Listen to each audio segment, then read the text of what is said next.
Ponguleti Srinivas Reddy and ex-minister Juppalli Krishnarao joined the Congress in the presence of Mallikarjun Kharge and Rahul Gandhi.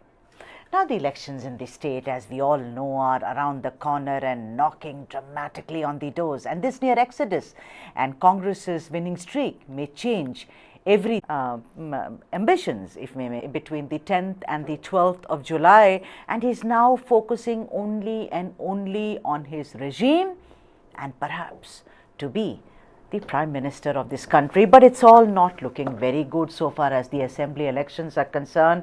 Let's listen in to some voices.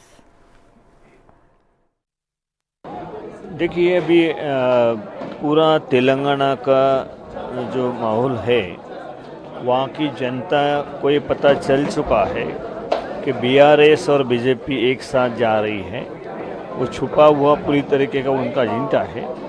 तो वहाँ की जनता BJP से और TRS से इस अंदरूनी राज politics की वजह से और जिस तरीके से लोगों को गुमराह कर रही है, जिस तरीके से टीआरएस ने वायदे किए थे वो पूरे नहीं हुए हैं और बहुत बड़े पैमाने पे वहाँ पे जो हर काम में परसेंटेज लिया जा रहा है, ये जनता वहाँ की जान चुकी है। इसलिए पूरी तरह झुकाव जो है जनता का वो कांग्रेस पार्टी की ओर है। इसीलिए लगातार वहाँ का वातावरण बड़ी अच्छी तरीके से बना हुआ है और कांग्रेस पार्टी तेजी से आगे बढ़ रही है। वैसे कह रहे हैं कि we are going to fight election, assembly election, but how many seat they will tell later. देखिए सीट के बारे में ये कहना ये नहीं है, लेकिन इतना मैं स्पष्ट रूप से बता देता हूँ कि कांग्रेस पार्टी विन हो रही है। कांग्रेस पार्टी मेजॉरिटी में आएंगी, इसमें कोई दोहरा नहीं है। जिस तरीके का लोगों का झुकाव है, जिस तरीके से लोग लगातार कांग्रेस पार्टी में आ रहे हैं, तो कांग्रेस पार्टी एक मजबूत गढ़ बनी है और इसी के चलते हुए हमें ये जो चुनाव होने जा रहा है, इसी साल होने जा रहा है दिसंबर में, वो 100% कांग्रेस पार्टी चुनाव जीतेगी। Well, of course, allegations and counter-allegations are flying around, even because it's a season of elections after all.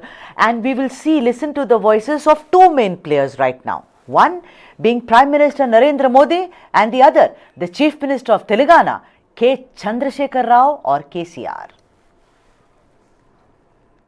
आपको गांधी परिवार के बेटे बेटी का विकास करना हो तो फिर कांग्रेस को वोट दीजिए। आपको मुलायम सिंह जी के बेटे का भला करना है तो फिर समाजवादी पार्टी को वोट दीजिए। अगर आप लालू परिवार के बेटे बेटियों को उनका भला करना चाहते हो तो आरजेडी को वोट दीजिए।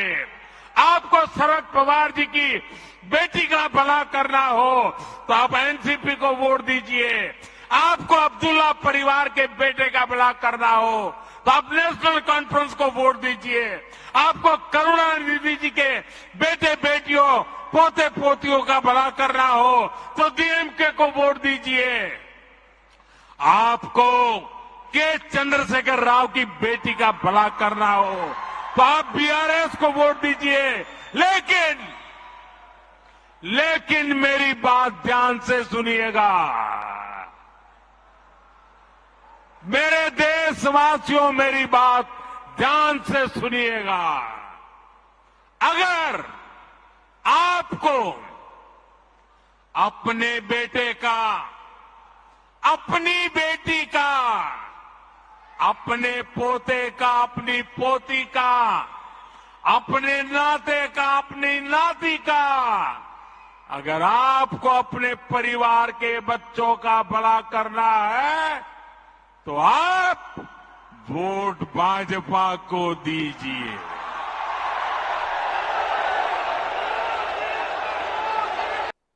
डिजिटल इंडिया सही है, महाराष्ट्र के किसानों के लिए ये सुविधा क्यों नहीं लाया गया?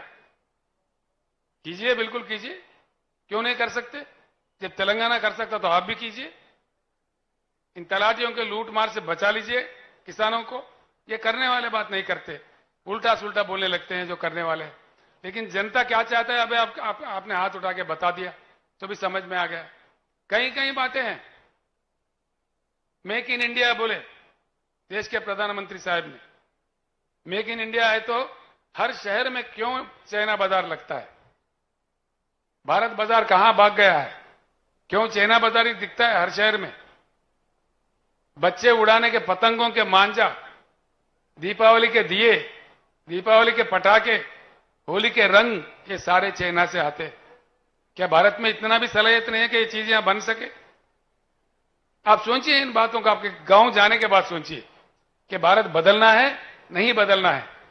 जरूर भारत का परिवर्तन ही आज के भारत के समस्याओं का समाधान है, कोई दूसरा नहीं है, समाधान है।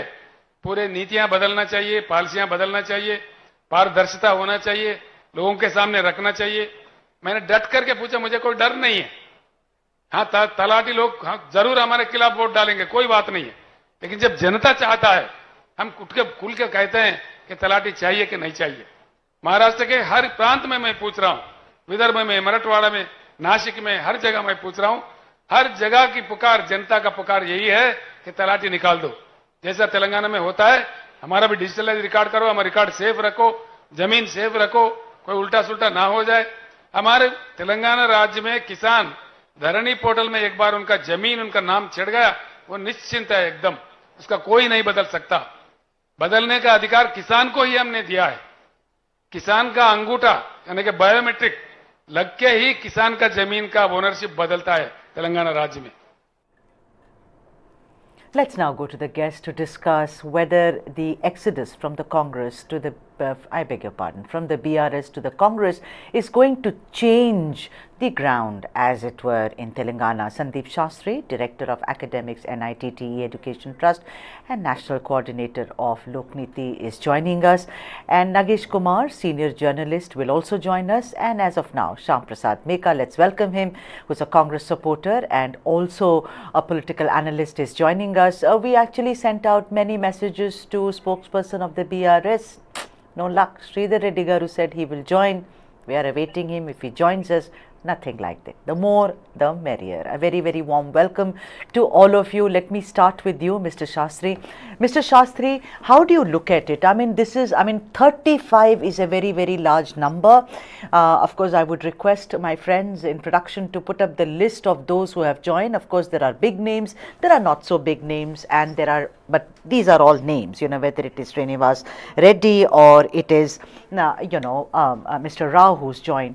How do you look at it? Do you think the BRS should be extremely worried, Mr. Shastri? Ma'am, when elections are close, floor crossing happens ever so frequently. You take any state assembly or national election. Yes, the BRS should see it as a matter of concern.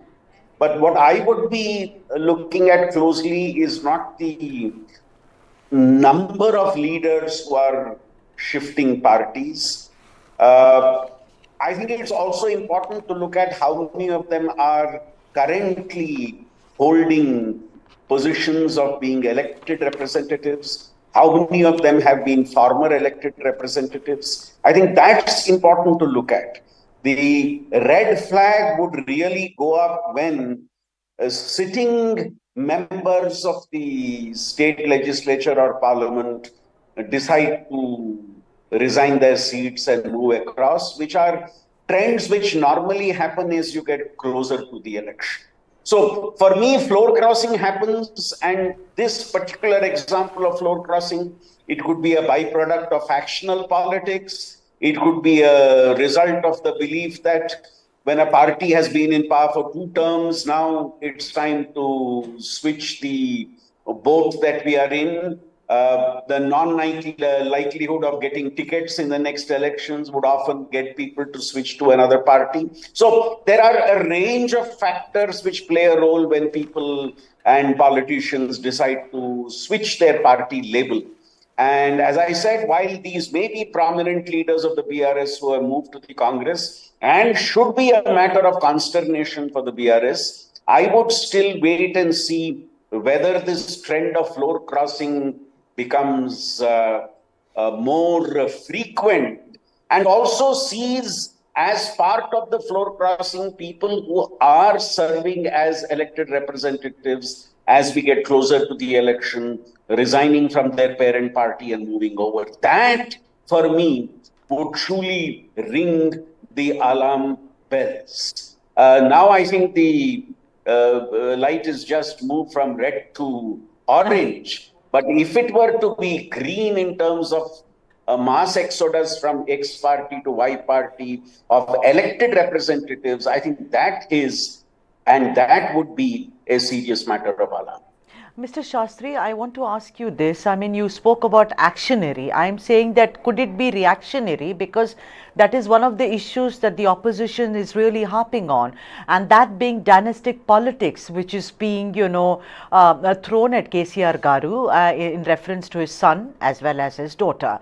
That everything goes to them, all the accolades, whether all the achievements, it is parked at their doorstep, and it's becoming near impossible for those who have spent lives, particularly during the struggle for Telangana, they being sidelined. That is number one. Also, the Karnataka election, fabulous victory that the Congress has had. I believe, and you are an expert, so I am asking you, that every state is different. We could all be South Indians, but the issues in Karnataka are different from Tamil Nadu, different from Kerala, different from Telangana and Andhra Pradesh. This movement, which you don't call a mass exodus, but I think it's a near exodus, as it were, from, the BRS to the Congress. Do you think it's because of reason one, that is the hegemony of the KCR Garu clan, or is it because of the, the residual of the euphoria created because of the fabulous victory in neighboring Karnataka, Mr. Shastri? Ma'am, you have suggested two reasons. Let me look at both. If it was the family control factor, the realization of the same seems to have come just around the corner of the election. And also the party that they are all planning to move to also sees the shades of the same thing. And I am one of those who believes that the family factor seems to be important in all political parties in India. Only the degree may vary in terms of its intensity. So yes, if the movement has been because of the suffocation suffered by the grip held by a few members of the family, this realization has come 9 years down the line, and also much closer to the election. So one wonders whether these are masks to hide true intentions. And on your second point, while the Karnataka victory may have buoyed the Congress, let's also remember in Telangana the fight is a little different. I think the Congress is trying to reassert its position, which the BJP seems to have snatched away, of being the key opponent of the BRS. Now, the Congress in two elections now has been pushed to the third place, and I think the effort of the Congress is to try and regain that principal contestant position. And I think part of that effort is the political shifts that you are seeing today. So while Karnataka results may have buoyed the Congress, I think we will need to look at the Telangana specificities, where this fight for the challenger position, second and third position, the Congress is looking at moving from that third position it has been pushed now to becoming the principal opponent to the BRS. And this also explains the statement which the Congress leadership came up with before the switch happened, that there is no question of an alliance with the BRS at this point of time. I think that was preparing the ground for what was coming in terms of the moving of leaders from the BRS to the Congress. Very well. Nagesh Kumar, senior journalist, has also joined in, and let's all welcome him. Shyam Prasad Meka, I'm coming to you. You heard what Mr. Shastri said. Specificity, that word is very, very important. All right, there has been an exodus, and as a Congress supporter, I'm sure that you are going to be buoyed by the fact that, people are moving from BRS to the Congress party. First question. What do you think is the reason? Because, there was a time, and I've asked you many times, I have witnessed this, that the Congress being the monolithic party in the undivided Andhra Pradesh, they were, then it is so unfortunate today, whether it is in both the Telugu speaking states where they have been reduced. I'm asking you, is there reason for the movement from BRS to the Congress? because of the Karnataka win, new enthusiasm, euphoria, confidence, or is it because of sheer BRS's family's grip over everyone who's part of that party? See, okay, I will see it this way. So it's easy for me to jump up and say, oh yeah, Congress is doing well. No, that's not. Let's understand. See, there is this CR and TRS rule. Okay, and that anti-incumbency is clearly felt amongst the people. It is there. Now, what is happening in Telangana is the realignment of political forces, and that realignment process is seeing Congress as the effective platform, is the credible platform. That is what is happening. If you take the example of the case that you have shown now, so Jupalli Krishnarao Garu and Ponguleti Srinivas Reddy, Gurnath Reddy, these were all former legislators and are not just leaders in one place or things like that. These are, for example, Ponguleti Srinivas Reddy, he has a clout and the connect with the people to carry an entire district. This is not a small leader. Which is Khammam, right? Correct. Huh. Correct. So this is what is happening, and there, watch out, much more will happen. As I told, the realignment of political forces is happening, and that will actually bring out much more activity and churn amongst the parties as well as outside the civil society people as well. That's what we are observing in the state. All right. Nagesh Kumar, welcome to the show. Nagesh Kumar, do you think this entire movement is happening, that is from BRS to the Congress, because of one reason, disgruntlement? We have seen politicians doing this very often. We saw it in Karnataka, you know, whether it was Savadi or whether it was Jagdish Shettar. Same thing, I think, is mirroring, I feel, where, look, I mean, Srinivas Garu and both Krishna Rao, both have disgruntlement. We know that, tickets were denied to them, they were not called for a particular rally, they were sidelined, etc., etc. But most importantly, Nagesh Kumar, I think the reason is that the way KCR has turned it into a fiefdom, into a family kind of, politics is now dominated by this family. Do you think it is basically anger? And who knows, this anger may really kind of expand and make a big balloon. What do you think, Nagesh Kumar, is the reason for the movement? You are 100% right.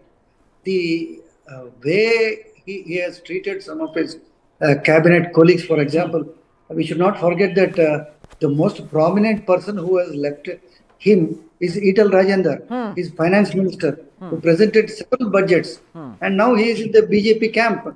And then there was this Raghunandan Rao, who was also a key member of the TRS, then it was called TRS, and he contested on BJP ticket and won. These are two prominent faces. Now, even these two people, you see, the Mr. Srinivas Reddy Ponguleti, he has considerable influence in Khammam, and then whomsoever he joins, I mean, now that he has formally announced that he is going to join the Congress, the party will stand to benefit. Jupalli may not wield a similar clout in Mahbubnagar, but then he is also joining the party with a large number of followers. But to say it is a mass exodus may be not exactly correct, because the reverse is also happening. Yesterday and day before, Chief Minister Chandrasekharrao was touring Maharashtra. Right. So in Maharashtra, the Vice President of the NCP and a close confidant of Mr. Sharad Pawar joined his party. And yesterday too, a very important Congress leader, his name is Mr. Bhalke, Raghunath Bhalke. He joined the PRS. So, this changing of parties is taking place very frequently. But as the elections draw closer, I suspect that the number of people who will leave his party will be much more, in the sense that there are aspirants for the tickets, number one, who will be disappointed if they don't get the ticket. Number two, sitting MLAs who will be dropped, they will also leave his party, and the BJP is ready to grab them. But I do not share the view that the Congress is in third position. Congress was in the third position before Karnataka. But Karnataka, contrary to many expectations, has rejuvenated Congress party in Telangana. Right. And that is why, the people who were sitting on the fence and were wondering whether they should join the BJP or the Congress have decided to jump to the Congress. And Ponguleti Srinivas Reddy and Jupalli are only two such examples. If this works out, many people who are sitting on the fence, they will join the Congress. All right. Sandeep Shastri, you just heard, sir, what Nagesh Kumar said. Now, when Karnataka happened, I clearly remember KCR Garu coming on air and saying, we are not bothered about what is happening in Karnataka. It's a different story. Let us just concentrate on Telangana and the elections which are knocking, at the door. One understands why he said that, because he's fighting the Congress there. Then he, of course, his flip-flops even towards the federal front. He first, used very disparaging words against Prime Minister Modi, then suddenly said, Mere Param Mitre hain. This flip-flop keeps happening with KCR Garu. But I am asking you that, if it comes to issue-based, there will be anti-incumbency, sir, like you said, because if he wins this time around, it will be a record in the South, But what are the issues on which he may find himself walking on eggshells? Is it going to be mainly the hegemony and the corruption charges against his family? Because everything else, because no more can you keep taking, credit for, oh, I was the one who formed Telangana. What is the main issue which is coming back to bite KCR and his ilk this time around, Mr. Shastri? While I fully respect the points which Nagesh ji made, and he could be correct in very many ways, coming specifically to your question as to after having 2 terms in power, what is it that the voter would be looking at? Now, for me, at the end of the day, the voter is looking at what has the government delivered on the ground.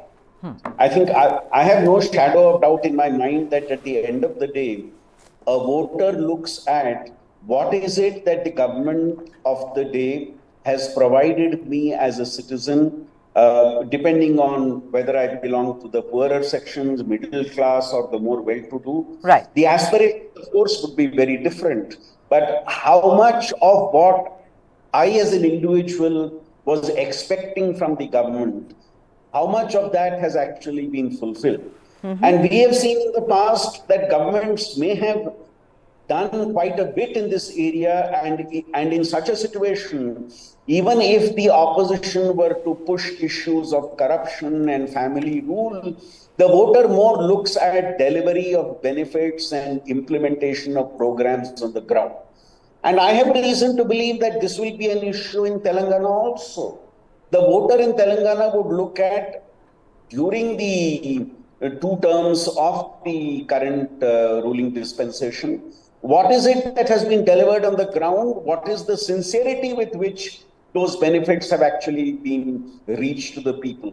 For the more well-to-do, it may be about the infrastructure, yes, or economic development or prosperity. For the more poor, it would be much more the bread and butter issues of daily life. That, I think, is priority, and it's much more for the academic and intellectual class and the elite that we talk about family rule and corruption. However, if family rule and corruption has impacted on the delivery of services on the ground, yes, it would make a difference. One final point, ma'am. Nagesh ji rightly said, Nagesh ji said that after the Karnataka election, the Congress is much more in the second position. He may be true. I was reflecting on that second and third position based upon immediate past results of elections which we have seen, where it looked as if the BJP had pushed the Congress to the third position.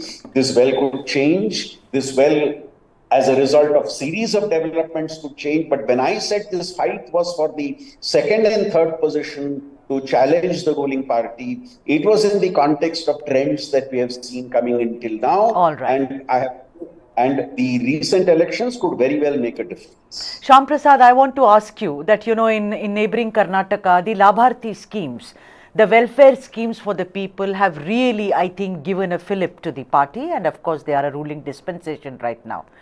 So far, we only have seen movement, right, from the BRS to the Congress. There is nothing which is solidified. There is nothing which has come to fruition, as it were. If I want to ask you, because you're doing all this because to face elections, what is the plan going forward? Because like Mr. Shastri rightfully said, it's infrastructure. It could be Raitu Bandhu, it could be Dalita Bandhu scheme, it could be several other schemes. Of course, the Dharani portal, which is controversial, but there are things one can list. And KTR Garu, on the other hand, did what Mr. Shastri thinks is for the elite. I completely disagree, but that's another conversation. It's about infrastructure, it's about IT industry, it's about, new investment, etc., etc. What is the Congress's plan, Shyam? See, basically, we are clear. People are unhappy with the government, and Congress, as an organization, got its act together and is working towards it. Meanwhile, what BRS and BJP together try to do is create this atmosphere that as if BJP is fighting with the BRS and it's only between them and Congress is nowhere in the picture. That kind of a narrative they try to do. But to be factually, what you need to see is, yes, BJP won a couple of by-elections. Why did it win? Why was it the strong contender there? A couple of big names, big leaders went and joined BJP. That's why. Not because of BJP's organizational strength or anything. BJP doesn't have its organization as you guys in the TV studios believe. It's not there on the ground. Congress is the force which is fighting the BRS, and BRS's failures in the delivery of tall claims is noticed by the people, and that's the game plan of Congress. Shyam, to say people are unhappy is a very kind of a yes, people must be unhappy. There will be unhappiness. But there is some kind of a solid plan the Congress needs to have, no? Like for instance, when you sit and analyze what happened in Karnataka, you know that they went local, they did not do anything that they were doing earlier. What is the plan that Telangana Congress as of now has? Just to say they are unhappy, yes. But what forward movement? Haven't you seen the activity? See, we got after the Bharat Jodo Yatra and Karnataka elections, Revant Reddy did a Padayatra. Now Bhatti Vikramarka is doing a Padayatra. And the central leadership is talking to the senior leaders and trying to resolve their differences and trying to organize the party well. Don't you see all this? That's what is happening. All right. Nagesh Kumar, let me come to you, sir. Do you agree that, what Mr. Shastri said, and it's not that I'm arguing against it. I'm asking you, I can be living in, let's say, Hyderabad, I'm in a slum, and I can think that, KCR Garu cannot give me XYZ money. He cannot handle this and this, but look at his daughter, that excise scam, apparently crores have been paid to her. You see, it is happening in neighboring Tamil Nadu. The poor there are saying, very good, that this excise minister, Senthil Balaji is in jail. He used to charge us allegedly 10 rupees extra for every bottle of alcohol. Look at the way allegedly son, Udayanidhi and son-in-law, everyone is prospering. We are all suffering. Don't you think that could be one issue when it comes to the BRS? Nagesh Garu? See, definitely. I see three issues that will work against the BRS. In the urban areas, it is the houses that KCR has promised. He said he will give 2-bedroom houses 2 BHK. 2 BHK. That has not materialized. Even if it has materialized, the houses have been built in some cases, but the possession has not been handed over to the so-called beneficiaries. Number two, in the villages, there is a huge problem actually, which the Congress is highlighting, and now the BJP has also taken it up.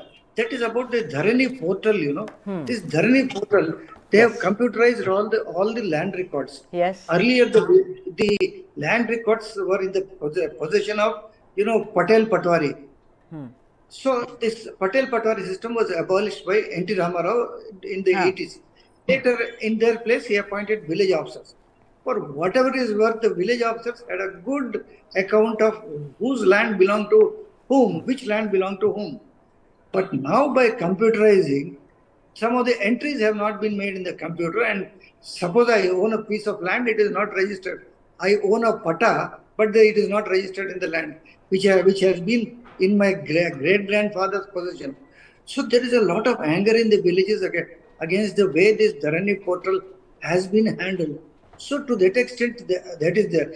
Then as far as this family rule is concerned, see, this Kavita has gained not an excellent reputation, I would say, but that predates this liquor scam. She started the Telangana Jagruti, for which a lot of wanted and unwanted rumors have been floating around since the day she entered politics, which is 9 years ago. She was a Nizamabad Right. MP. So that is a reflection on KCR. But yesterday, very surprisingly, when the Prime Minister pointed out to the children of all the leaders, he forgot to mention K.T. Ramarao, because while K. Chandrasekharrao is visiting the other states, KTR is holding the fort in Telangana. Virtually, he is the de facto chief minister. That's because right. He holds the portfolio of information technology, municipal administration, and other key portfolios. But he dabbles in all the portfolios across the board. So this may not be liked by many people. Right. Also, COVID management, Nagesh Garu, we did a lot of stories during COVID. We saw the conduct of the chief minister. He was in his farmhouse. He never came out. He made some ridiculous statements about COVID, if you may recall. I know that people's memories, in the sense they must have moved on. But that was a big blot also, because at that time, Itala Rajender was at the center of all of this. Yes. COVID management by him was very poor. It is the center which did a good job. And secondly, I forgot to mention that Kaleshwaram project. Kaleshwaram project has cost 1.20 lakh crores. But where are the benefits? The opposition alleges that only 50,000 acres have been irrigated. Right. Sandeep Shastri, I want to come to you and, expand the conversation now. The thing is that how difficult, I'm not saying how easy, how difficult will it be for the Congress to catapult itself into a party which actually means a regime change or, means serious business? Because Revant Reddy, we all know, before that Uttam Reddy, we know, those backgrounds are very well known. In all this, if you look at the BJP, there is apparently, very, very bitter fight which has ensued between Bandi and Itala, and it doesn't seem to be going anywhere. Now, KCR seems to be on firm ground when you look at, that there are no conundrums, as it were, within his party.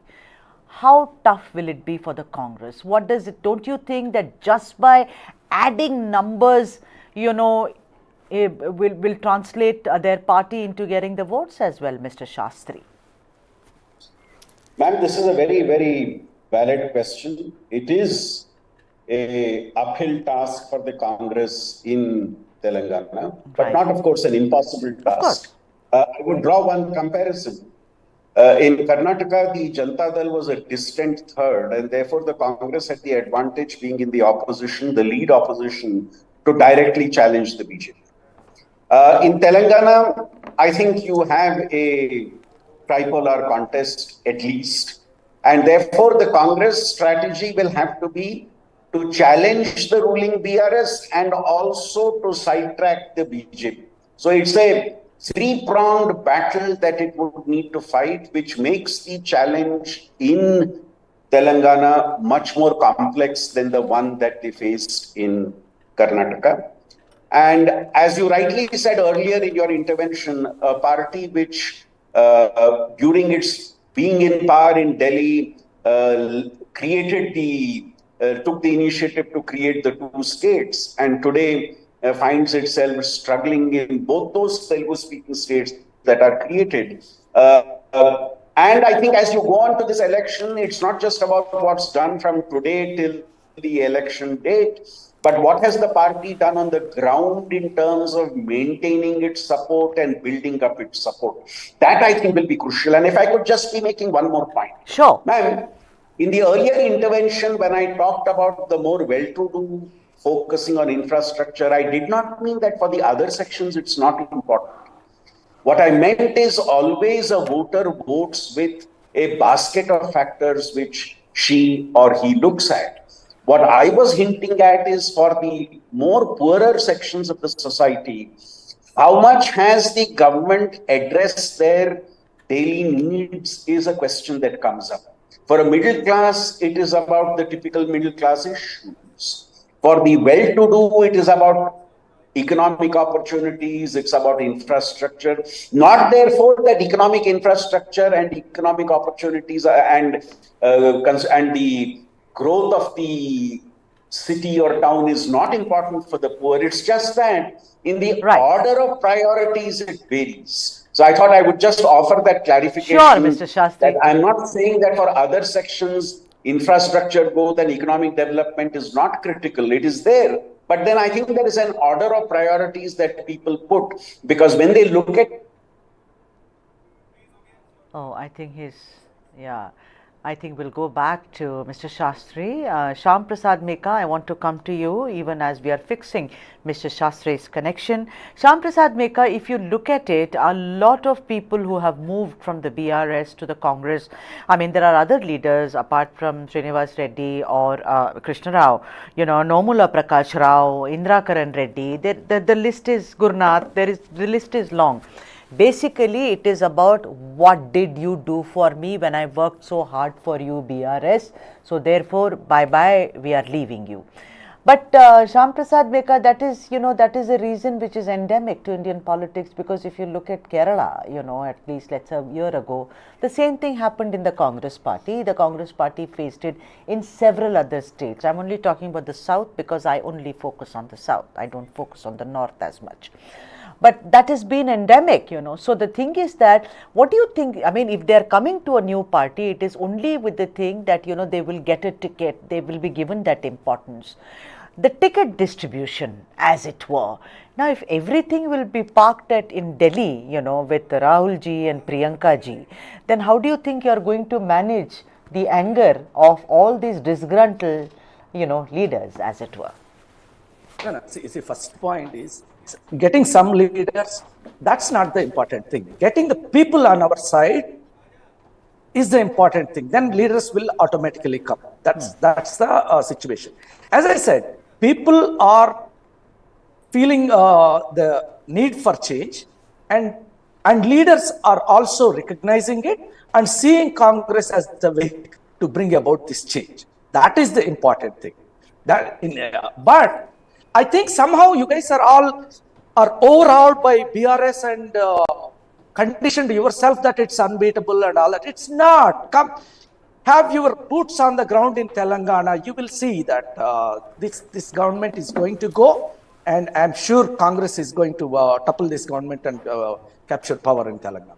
Of course, Shyam, I mean, you must know better because you live there, and the only thing is about perception. So I've been asking you, if you say people are unhappy, you do not know the real situation. So tell the viewers of News9 Live as to what are the three main issues on which the Congress is really going to go hammer and tongs against BRS and KCR.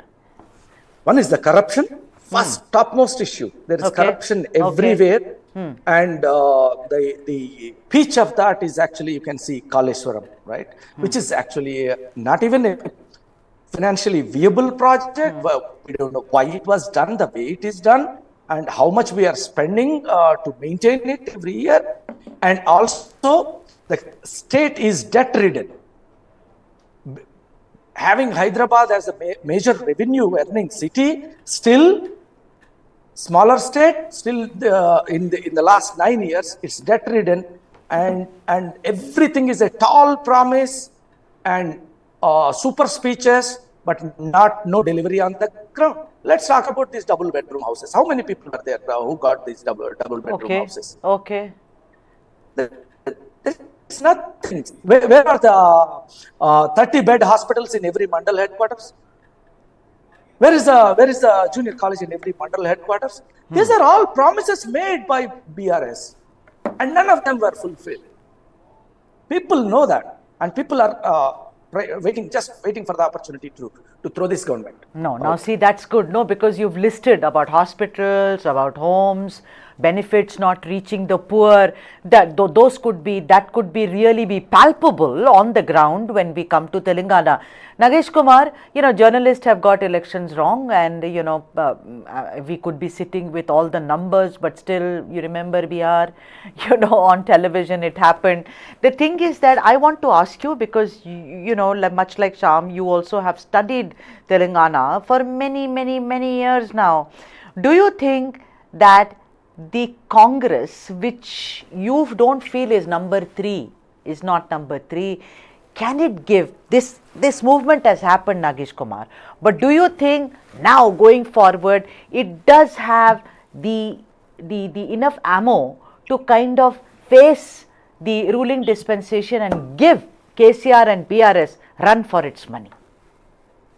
Congress has got enough ammunition to attack this government. Okay. And come to power. But then there are certain preconditions for the Congress. All right. In the sense that it must get its act together. It's fine to say that we are getting a lot of newcomers like Ponguleti Srinivas Reddy, then Juppalli Krishnarao and Gurnath Reddy. But the Congress has got a problem. It does not accept these newcomers so easily. In fact, these newcomers have been dubbed as migrants. So now, so much so that the matter has gone up till Rahul Gandhi. And yesterday, when some of these leaders went there, Rahul Gandhi advised them, treat all are equal in the party. You should not treat the newcomers as migrants. Number 2, then there are internal squabbles. There are groups within groups. One Jana Reddy group, one Uttam Kumar Reddy group, one Revant Reddy group. So these are groups. These groups must work together in cohesion, because see, unless they work, they have got an agenda now. See, Karnataka, why I said they have been rejuvenated, is the fact that, the 5 guarantees that Karnataka Congress gave, they have worked and brought the party to power. So Telangana Congress also wants to give similar guarantees so that it comes to power. Third, finally, there are people who are playing in the Congress. The allegation is they are playing a double game. They are called coverts, COVERTS, coverts. Coverts means these people are in the Congress, but they are letting out the secrets to the ruling party. I mean, these are some things that they should purge the party of. Unless these things are removed from the party, Congress will find it difficult. But as things stand, Congress has definitely benefited from the Karnataka results, and definitely it's in the second position now, unlike a month ago before the Karnataka elections. But what about the BJP then? Where Bandi was going on Padayatras after Padayatras and, talking very about the usual, communities fighting, and you are Mughal and you are so and so. Today, I think the BJP is really on the back foot. 1, Karnataka. Number 2, this whole migrant issue has also come to bite them. This is what is being charged towards Itala, who keeps coming to Delhi. Now, apparently, his supporters are waiting for what happened, sir. Let us know, sir. So, there seems to be a big question mark there, Nagesh. Would you accept that? You are absolutely right. BJP's leaders are a worried lot nowadays, because the number of visits that JP Nadda and Amit Shah are paying to the number of to Telangana is really amazing. And now, in the very near future, they want to have a national executive meeting of the BJP in Telangana, which was held just last year. They held their national executive meeting, and they want to hold it again here. Number 2 is, they have appointed 800 observers. 800 observers. My God. Who are called. Yes, that's a lot. That is 800 means there are 800 mandal parishads in Telangana. So each one, there will be one Swalpakal Vistarak in each mandal. Swalpakal means temporary. They will be there for 1 week. And then they will explain the party's stand on various issues, the guarantees that the party is going to give, and what it will mean to the people if the BJP comes to power. So these people are mainly coming from Tamil Nadu, Karnataka, partly from Kerala, Right. and partly from Andhra, though the same language is spoken, because the Andhra people showed reluctance to come to Telangana.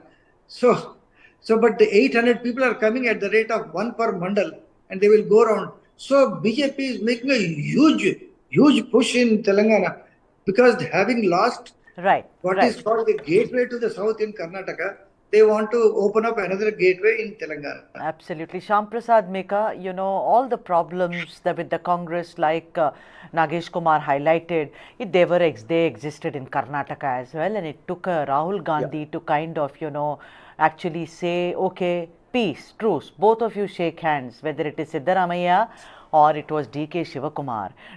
On the one hand, the Congress says, no, we are seeing to it that the regional satraps are strengthened. Their hands are strengthened. Every time Rahul Gandhi has to play the parent. You think something like that will happen in Telangana as well? Because look at it, there are 2 groups, 3 groups, 4 groups. See, in Congress, everybody have the freedom to come and voice their opinion. So it will look like a number of groups, but everybody will listen to the high command, especially. They might not listen to each other, okay? So that's what is being corrected now. I think Mr. Kharge very strictly ordered that nothing of a public spat or nonsense should be spoken. And I think the message is very loud and clear. I don't think any murmurs will be heard from here on. All right. Especially in Telangana. Absolutely, and thank you so much. Let me thank Shyam Prasad, you for joining us. Nagesh Kumar, thank you so much for joining us. And also thanks are due to Mr. Sandeep Shastri who joined. So there is the verdict, I mean the jury is still not out on this. But what it seems is the fall guy is going to be the BJP in Telangana unless it gets its act together. This is after there was a kind of mini exodus from the BRS to the Congress. And of course, for all the news and analysis, particularly on the south of India, this is your destination. News9 Live, keep watching. With all this gear, you must be wondering if I'm climbing a mountain. Well, let me give you a wider look of this place. This is Asia's largest mountain of shame. A mountain of waste, almost the height of the Qutub Minar. When you enter capital cities of some of the biggest countries in the world, you don't have 3 garbage mountains waiting to welcome you depending on whichever side of the city you enter from. The thing is that a lot of times we talk about landfills only when there's a fire at the landfill. You need to understand that a landfill is at fire almost throughout the year. It's only when the firefighters are not able to douse the fire is when it actually catches the nation's attention, the city's attention, or media attention. The towering landfills worsen one of Delhi's biggest problems: pollution. यहाँ पर आप रात को आओ, दिन में आओ, आप 1 घंटे बैठ नहीं सकते बाहर। इतनी धूल, प्रदूषण, महक, आप खाना भी नहीं खा सकते बाहर बैठ के। Life around the landfill is a curse. हमारे घर में जो बड़े हैं उन्हें अस्थमा के वो पेशेंट है, आए दिन उनको नेबुलाइजर लगाना पड़ता है। डॉक्टर ने मुझे ये चीज बोला कि यहाँ का एरिया छोड़ के कहीं और जाइए। Delhi's garbage mountains are now a fetid symbol of the national capital's trash problem. The question is, who is to be blamed?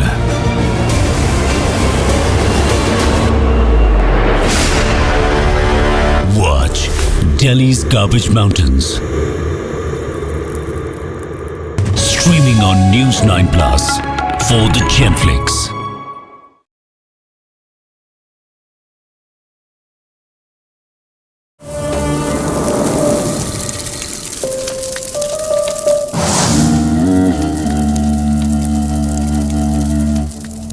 Siraj, in 1756, when he became the Nawab, he possibly didn't know that what an inferno he is going to ride upon. There was a huge historical character called Jagat Sheth. What you tend not to read in either British or Indian textbooks is the fact that Clive's victory at Plassey was not the result of some brilliant military strategy. It's a deal with the Jugget-Sets. The Jugget-Sets are not only paying Clive to attack Siraj-ud-Dowlah, they're also paying Mir Jafar, who is Siraj-ud-Dowlah's general, to walk off the battle in the middle.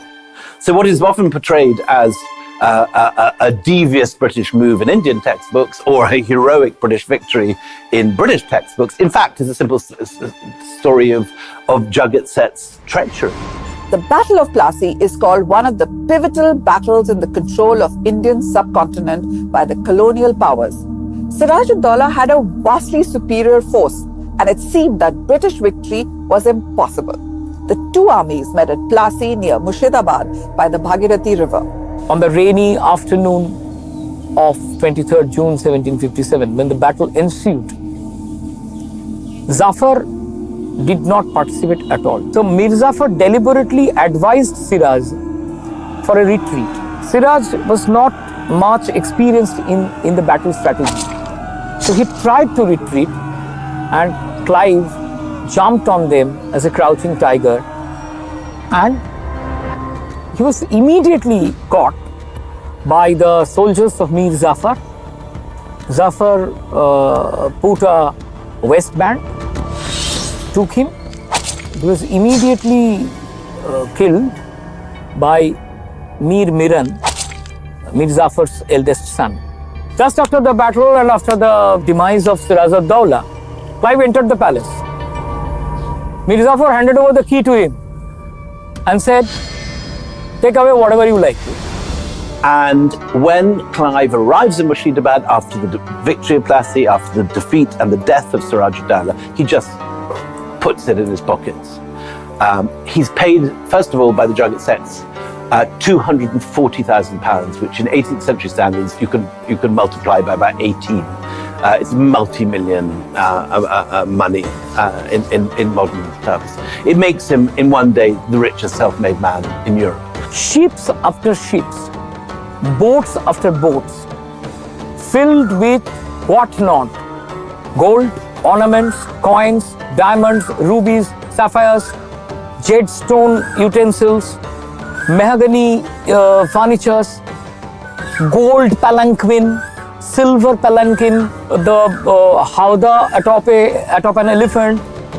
Everything was looted personally by Robert Clive. No one has a complete list that what Clive took to England, but definitely most of the exhibits that make the Britishers proud nowadays are nothing but Indian treasures that they looted.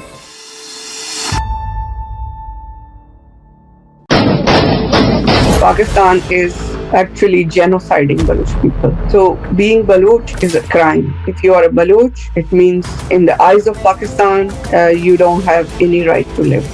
The Chinese and Pakistanis are colonizing the Baloch and exploiting their resources. The Baloch armed struggle will continue unless China withdraws, Pakistan military withdraws from Balochistan and give Baloch complete authority to decide for themselves. The Baloch feel that if they don't act now, they will become marginalized. What lies ahead for Balochistan? Balochistan, Bangladesh 2.0. This and more. Streaming on India's first OTT video magazine, News9 Plus. Download now.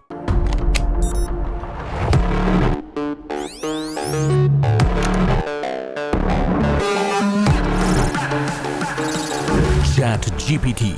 It can generate codes and human-like responses through text, write stories, and do a lot more. I work in a newsroom with anchors, researchers and scriptwriters, graphic artists, producers, video editors, camera crew. But does a newsroom really need them today? All of us have to think about unique